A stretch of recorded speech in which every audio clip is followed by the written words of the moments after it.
Imagine if you were living in Israel or Judah in the time of Hezekiah, when he started his reign, how he promoted that revival, that incredible revival and reformation in restoring the services in the temple. And you see in chapter 29 that was covered yesterday, he invited the Levites to sanctify themselves.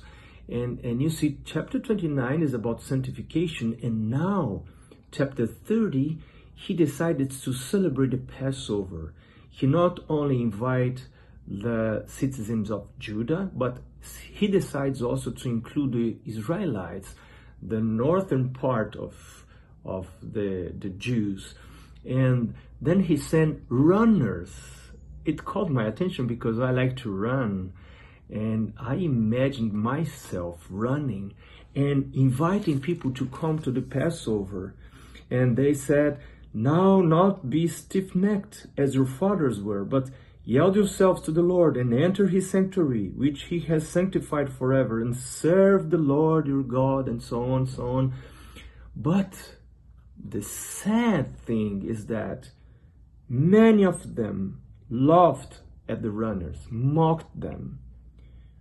But some of them, says the Bible, from Asher, Manasseh, Zebulun, humbled themselves and came to Jerusalem. They overcame their prejudice, the cultural barriers, and the nationality.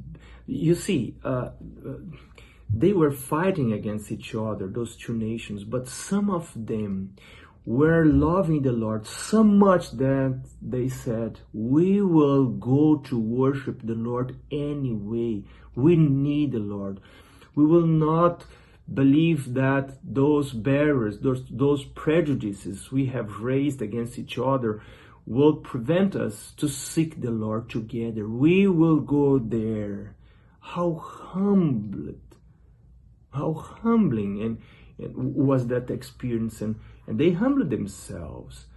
And perhaps this is one of the most important things. The other thing in this chapter is how they decided to celebrate the Passover, even though some of them had not purified themselves. And then the question comes to me, when it is flexibility and when it is compromising, we need to think and pray about that. But Ellen White says, if you are in danger of doing something wrong, and you are in doubt between one side justice and the other side mercy, take mercy.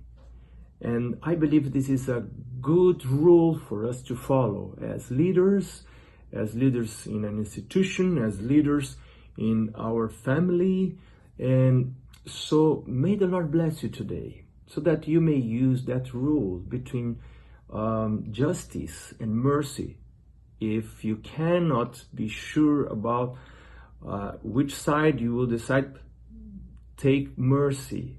Take mercy. This is the best rule for us as leaders, and in our home, in institutions, or as we deal with others in our interactions. But summarizing all, let's seek the Lord. Let's sanctify ourselves.